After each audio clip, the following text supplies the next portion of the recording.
Good morning সবাইকে। নতুন একটা দিনে নতুন একটা সকালের অনেক অনেক শুভেচ্ছা। আর আমার পরিবারে তোমাদের সবাইকে জানাই স্বাগত। আশা করি তোমরা সবাই খুব ভালো আছো, সুস্থ আছো আর হাসি খুশিতে আছো। আজকে হচ্ছে 13ই আগস্ট, মঙ্গলবার।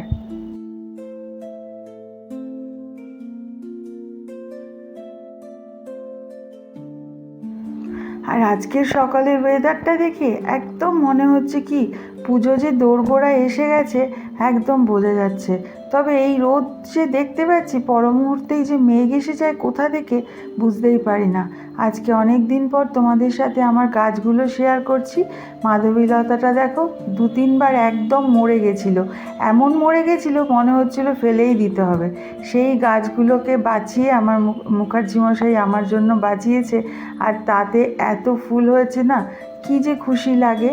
আর আজকের দিনটা এত সুন্দর, রৌদ্রের একটা চারদিকের আবহাওয়াটা পুজো পুজো হলেও আজকের মনটা কিন্তু ভীষণ ভারাক্রান্ত। কারণ আজকে 13ই আগস্ট, আজকে ডিঙ্গু চলে যাওয়ার ঠিক 11 দিন পূর্ণ হলো। সেই সঙ্গে আবার ডিঙ্গুর জন্মদিন। আজকে ডিঙ্গুরই হয়ে একটুখানি শেষক্রিয়া সম্পন্ন করব।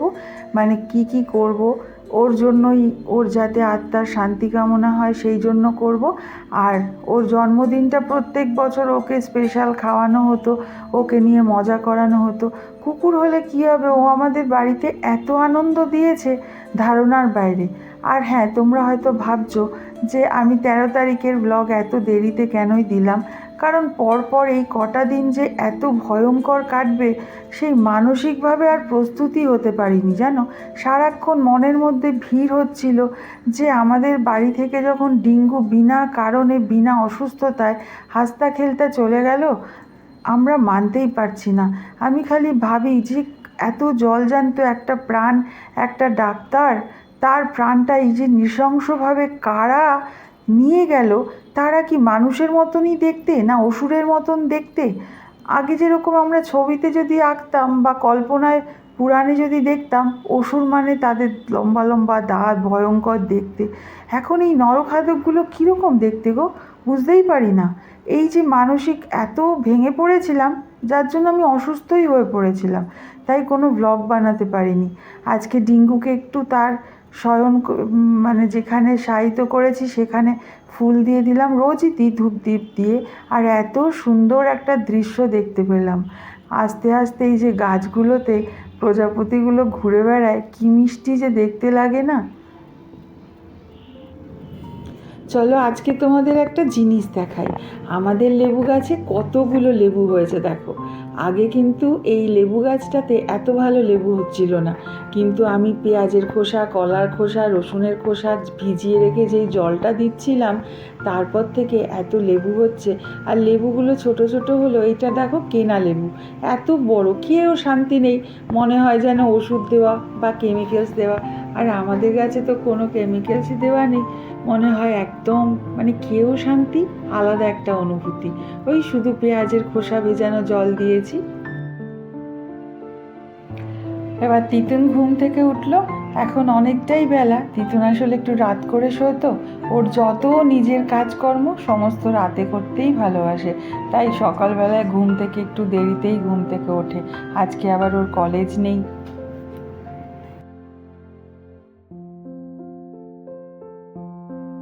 আর কিছু বললেই বলে যে মা তোমাদের মতন ডিসিপ্লিন এখন চলে না। কারণ আমাদের কখন নাইট শিফটে কাজ করতে হবে, কখন ডে শিফটে। সত্যিই তাই, আমার ছেলেকে এত নাইট শিফটে কাজ করতে হয় যে কিছু করার নেই। তখন আবার ছেলে এত ঘুমোতে ভালোবাসতো, খুব কষ্ট হয়েছে ওর প্রথম। এখন অবশ্য অভ্যাস হয়ে গেছে। আর আমি তিতুনের জন্য ওইদিকে একটু নিরামিষ সেদ্ধ ভাত বসিয়েছি গোবিন্দভোগ চালের। আর এইদিকে আমার প্রিয় একটা তরকারি বানাবো, যেই তরকারিটা আমি দিদির কাছ থেকে শিখি। যতই আমি দিদির থেকে অনুকরণ করার চেষ্টা করি না কেন, দিদির মতন পারফেক্ট সেই টেস্ট হয় না। যেরকমটা দিদি বলে দিয়েছে ওরকমই করছি। জিরে, তেজপাতা, শুকনো লঙ্কা ফোড়ন দিয়েছি। আমি আবার একটু কাঁচা লঙ্কাও ফোড়ন দিয়েছি। কাঁচা লঙ্কা তেলে ভাজলে গন্ধটা আমার এত ভালো লাগে, তারপরে আবার একটু বড়িও ভেজে নিয়েছি, দিদি বলে দিয়েছিল। তারপরে এবার পাঁচমেশালির মতন একটা তরকারি করব, তবে তাতে না লাল শাকের ডাঁটা দিয়ে। আমি আজকে যদিও ভিডিওটা করতে গিয়ে সেই ডাঁটাগুলো দেওয়াটা দেখাতে পারিনি, কারণ আমি যেহেতু তাড়াহুড়োর মধ্যে কাজ করি, তো প্রচুর কাজ একসাথে সারতে হয়, তাই কিছু কিছু অংশ একটু ভুল ত্রুটি হয়ে যায়। কি করব বলো, একদিকে ছেলে মেয়েদের কথা শোনা, আরেকদিকে ভিডিও শ্যুট করা, অনেক চাপ। আলু, বেগুন, কুমড়ো একটুখানি ভাজা ভাজা করে নিচ্ছি, আর কিছু কাঁঠালের দানা দিয়ে দিলাম। কাঁঠালের দানা খেতে দারুণ লাগে। আর দিয়ে দিয়েছি এর মধ্যে এই লাল শাকের ডাঁটাগুলো, কিন্তু সেটা দেখাতে ভুলে গেছি। যাই হোক, তোমরা বুঝে নিও। এই তরকারিটা কী যে ভালো লাগে, নুন মিষ্টির আন্দাজ একটু পরিমাণ মতন দিয়ে দিলাম, ব্যাস। এবার ঢাকা চাপা দিয়ে দেবো। আর আমি যেদিন রান্না করি না, অনেকগুলো পদ একসাথে করে রাখি, যাতে পরের দিন আমার একটু চাপ কম হয়। কারণ ওই বাসিতে আমার এখন কারোরই অসুবিধা হয় না, টাপারওয়্যারের কন্টেনারে রেখে দিই।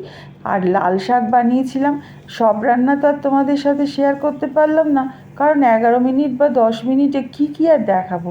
আজকে লাল শাক করেছি, কারণ এই কয়দিন না আমরা নিরামিষই খেয়েছি, সেই জন্য লাল শাকটা বাদাম দিয়ে ভেজেছি।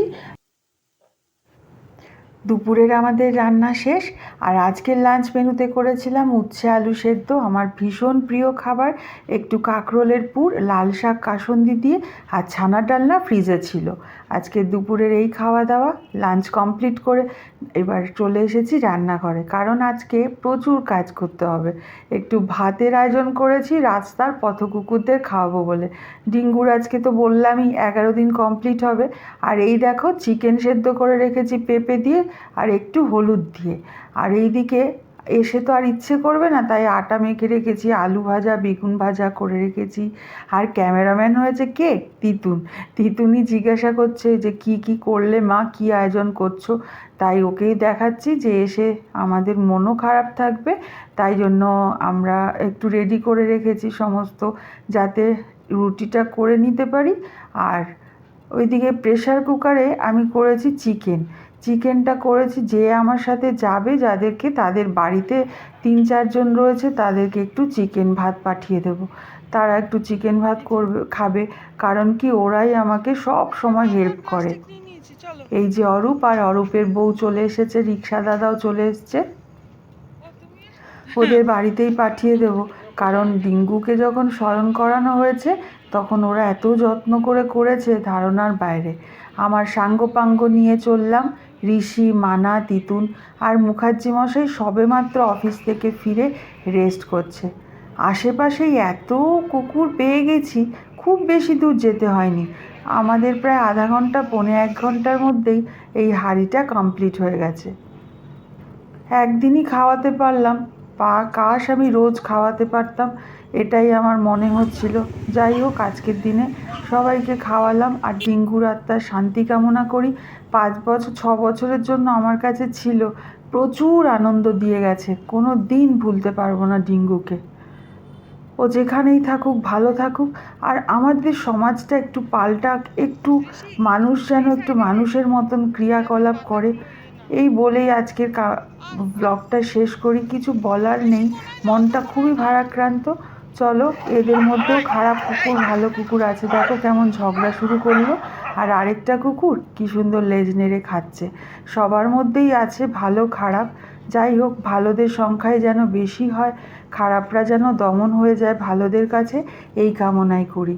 আজকের জন্য ব্লগটা এখানে শেষ করি। তোমরা নিজেদের অনেক খেয়াল রেখো, সুস্থ থেকো। তোমাদের সাথে দেখা হবে আমার পরের একটা ব্লগে। ততক্ষণের জন্য বাই অ্যান্ড গুড নাইট।